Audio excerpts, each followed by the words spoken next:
Thank you for turning to page 121. Today we're going to jump into the Central Supply Catalog Update 2023. As yet again, I was doing research for my forthcoming Traveler game and came across some stuff that I just absolutely loved. I'm not sure if I'm going to use some of this in my campaign or not, but I thought of a great NPC use of one of the items. I'll talk about that when I get to it. And just the role-playing elements that some of this brings up. So we're going to dive into... We're going to page 59. We're going to take a look at the entire page. And this is going to be starting with the fabulous augmentation treatment. The name is really what got me on that one. I'm like, okay, it says fabulous in the title. I've got to read this. This full-scale treatment concentrates on the head, but the whole body is considered. Small adjustments are made to the traveler's figure and posture. Facial features are adjusted, and the social interaction areas of the brain are biologically enhanced. This effect makes the traveler a delight at any function, granting die modifier +1 to checks involving social interaction. A lot of higher class socialites often seem as if they are just better people than those below them. This treatment is why. This augmentation is not affected by electromagnetic attacks or detectable by electronic means. The fabulous augmentation treatment is a tech level 15 treatment. The effect is a die modifier +1 to all social interaction checks and costs 3.5 million credits. But wait a minute. First off, the word fabulous is in there, so I think you could go ahead and take that as your title. Second, think about the role-playing ends of this. You have somebody that's just more charming, more debonair, more on it than anybody else, and you think, wow, this guy is really good, he's got his stuff together, but really it's because of the fabulous augmentation treatment. I just think the role-playing kind of writes itself. I think there's just a ton to do there. I don't know that I could ever convince one of my players to get this, even if they had the 3.5 million credits to spend on it, but I love the idea of an NPC having this.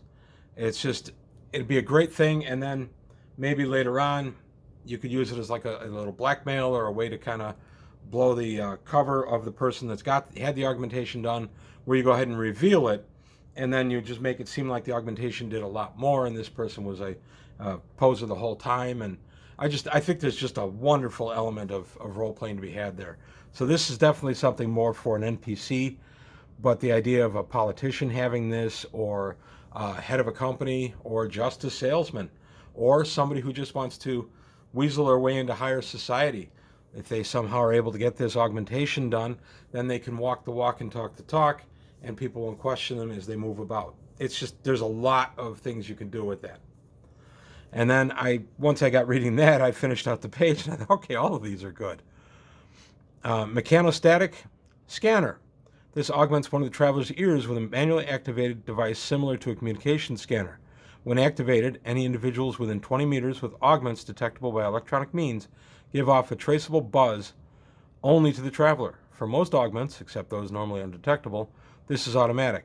But for those of higher tech level, the scanner must make an easy 4-up check with a negative die modifier equal to the tech level difference. So if this is at tech level 13 and a guy's got a mechanical augmentation that's tech level 15, I would be making my easy check 4-up at a -2 on the dice.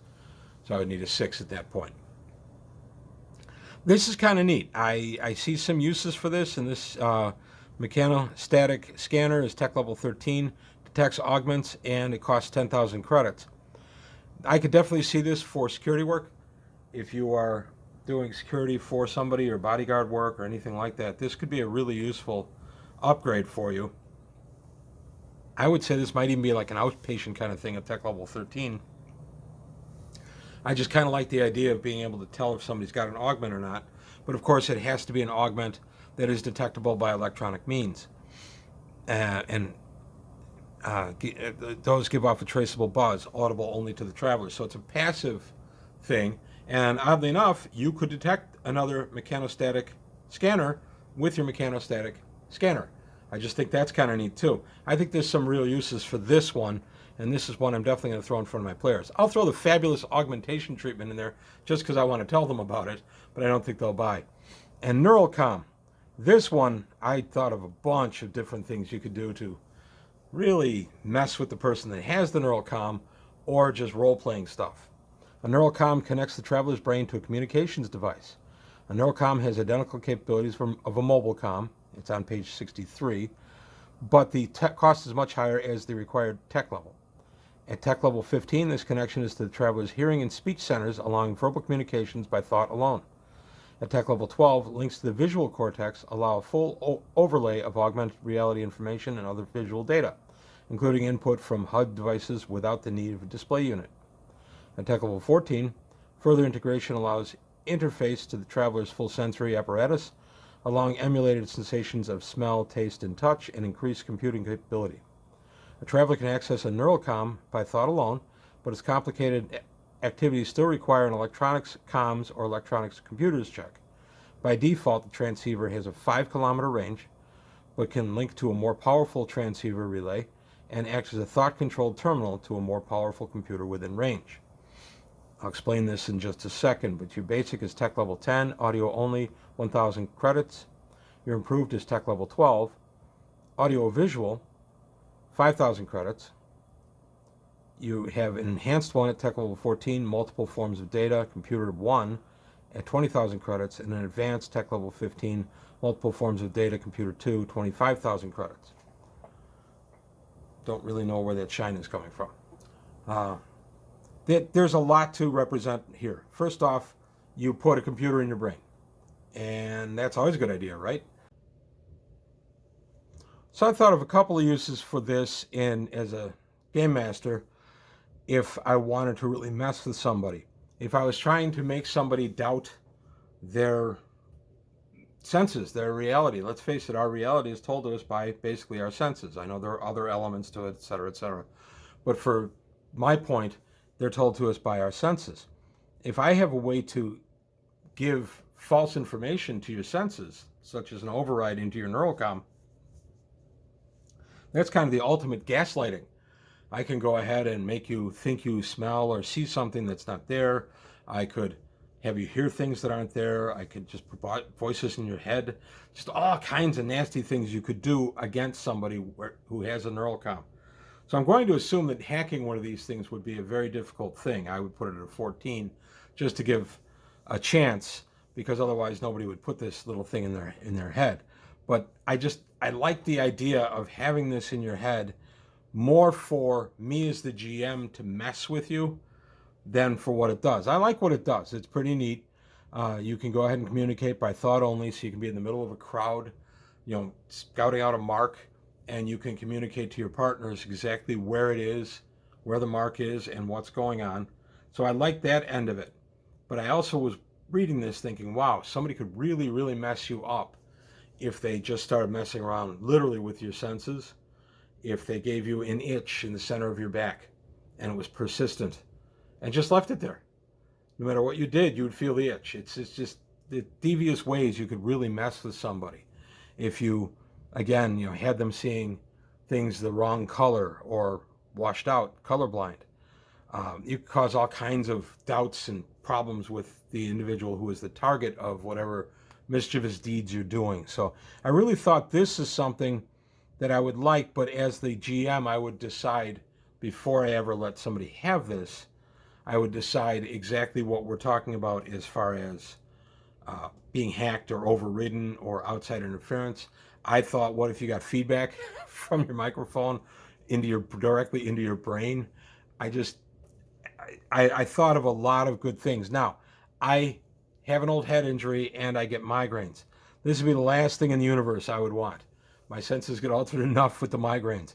But then maybe, actually, now that I think about it, maybe a NeuralComm could actually compensate for that and keep me from having double vision or just being sensitive to smells, things like that during a migraine. That's an interesting thought too. I hadn't thought of the medicinal value of a NeuralComm.